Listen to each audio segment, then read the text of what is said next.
Hello everyone, I'm still researching the answer to that question, where do we get our ideas from? For some people, it's travel. One of my favourite thriller writers, Graham Greene, always felt the need to be where he was writing about.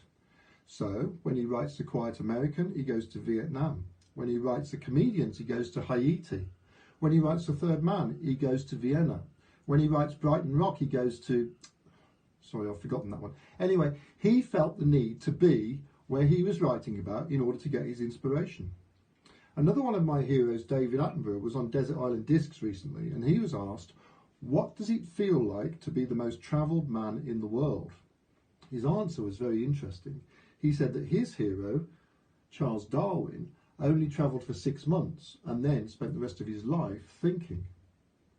However, I'm with G.K. Chesterton, who said that travel narrows the mind. And another problem with travel, of course, is that you have to take yourself with you. So imagine if you were stuck in a very small room, like the Birdman of Alcatraz, with only this little fellow for company. What ideas would you have? It would appear that the answer to that question, where do we get our ideas from, is up here.